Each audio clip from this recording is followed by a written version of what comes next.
Hi guys, it's Sam here from Bargain.hunting.blonde, and today I'm bringing you a part one of a two-part series about pre-loved luxury goods and what I look for and what I do not look for when I am buying my pre-loved luxury goods. So today's video is my pre-loved deal breakers. So these are things that I see on pre-loved bags, just kind of like wear and different things about a pre-loved item that I totally will not buy the bag if it has. Everyone's are going to be different, but these are just kind of the ones I have come across through all my years of buying pre-loved and just really what I try to concentrate on and what I know are maybe issues with the bag that I cannot fix or cannot easily send to someone else to fix. So I have made videos with leather surgeons, for example. That wasn't sponsored or anything, I just used their services. And that's a fix that I'm willing to do for certain bags, but there are just some fixes that like leather surgeons cannot do. So without further ado, let's dive in. I did pick 5. I'm sure if I thought longer, there are probably more than 5. I have bought a lot of pre-loved luxury and learned a lot of different things. But number 1, and this is a big one, for any canvas piece, especially coated canvas, I will not buy a piece with cracked canvas. So this applies to brands like Goyard, like Louis Vuitton, like For La Page. Any of those brands have coated canvas, and if that canvas is cracked, that is a very, very hard repair, and depending on the crack, it might not be repairable. So like I have seen Purse Rehab, for example, repair like a hairline crack that is just like a solid straight line, but sometimes the crack will almost like starburst, and like that's something I've never seen anyone be able to fix without somehow like patching it or making it look weird. And for Louis Vuitton, for example, Louis Vuitton will repair items that you did not buy from Louis Vuitton as long as they're authentic and the canvas is not cracked. So once the canvas is cracked, you're basically done. They're not going to take any repairs. Other places might, but if you wanted to get authentic Louis Vuitton repairs, you are not going to be able to. So for me, the cracked canvas is a no. If I somehow crack the canvas, that's a different story, but I just prefer to stay away from that when I am purchasing pre-loved. It is something you definitely need to consider because I have seen some pretty high price point bags still have cracked canvas, or everything else will look really great on the bag and then there'll be one little picture of cracked canvas. So just make sure you're really reading the descriptions and looking through all the photos.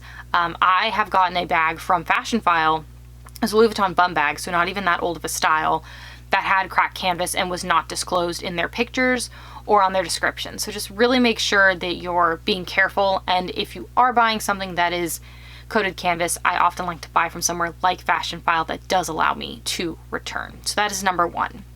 Number 2 is patent leather. So patent leather is leather that is coated with some sort of plastic, and KW Shops, whose video I'll put down below, did a really good job with her deal breakers talking about exactly like what is on the leather and like what the plastic is, but I completely agree with her. She mentioned one that it does color transfer, like bags will color transfer on themselves. Like say you have a patent leather bag, it's a lighter color and you leave the handle resting on the bag for a little bit, it will color transfer on itself. And then 2, which she didn't mention but I've had happen to me, is patent leather, no matter how you seem to store it, will eventually become sticky, and the bag, like actually to touch the bag, is sticky.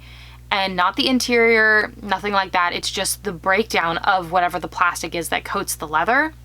So I think a lot of people think that they're like buying a more durable bag when they buy patent leather, and that might seem true if it's black or like a really dark color, but you still are going to run into the sticky breakdown of the plastic on the leather. So I just have decided I am not a patent leather person. I think I have gotten rid of all my patent leather bags except for a very old Dooney & Bourke, which doesn't really have a lot of value and I'm just keeping, but it has actually color transferred on itself. So there is that.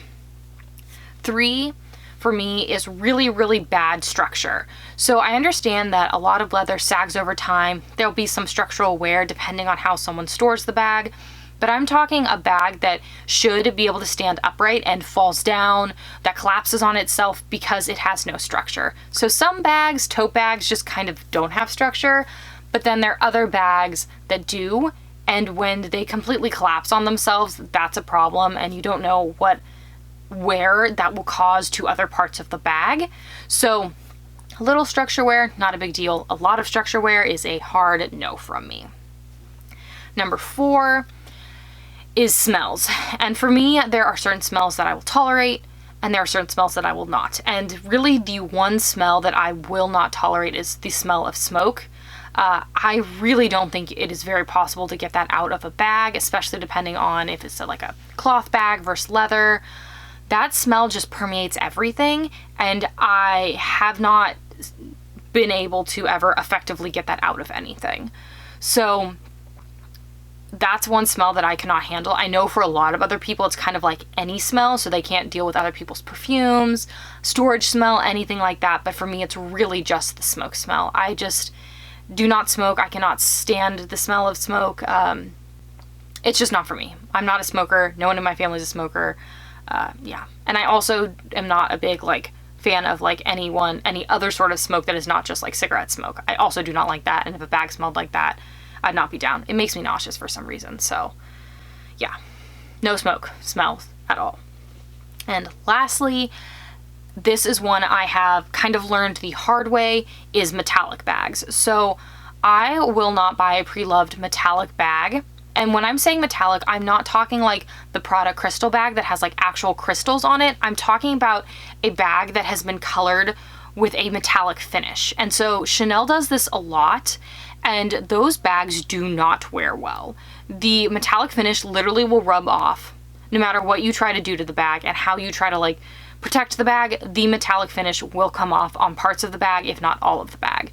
So say you have a metallic silver bag, it kind of ends up being this like weird silver gold color, and it just wears, and it does not wear well, and it happens like regardless of, to me, if it's caviar or lambskin. So I have just decided after some trial and error, and it's also a very, very hard fix. Like, I have never seen any other repair places be able to recolor the bag in the exact same metallic color that it was. Actually, a lot of the metallic wear I've seen other places like Rigaud Brothers, I'm not sure if I'm saying that right, but they will just completely recolor it a different color because they cannot get it back to that initial metallic color. So I just stay away from those bags. It is not worth it to me. That is definitely a deal breaker. But those are my 5 Preloved deal breakers that I just stay away from if I see on the Preloved market. But I would love to know, what are your deal breakers? Please leave me a comment down below, or feel free to DM me. I think there are actually kind of like a lot the more you buy in the Preloved market, and the more you find things that like do not work for you. And these are not just like styles that don't work for me. These are literally just like wear on bags that like I cannot handle, and a lot of it cannot be fixed. So please let me know if you've had any of these experiences or anything else we should all consider when we're looking on the Preloved market down below. If you want to see more videos like this, if you want to see more reveal videos, more review videos, more handbag comparisons, please make sure to hit the subscribe button down below and the notification bell so you get notified every time I upload a new video, which is twice a week on Mondays and Thursdays. If you want to see how I style my bags or any of the Preloved deals I do come across, please make sure to follow me on Facebook, Instagram, my blog, all of which are linked down below. Thank you so much for tuning in today, guys, and I will see you in my next video. Bye, guys!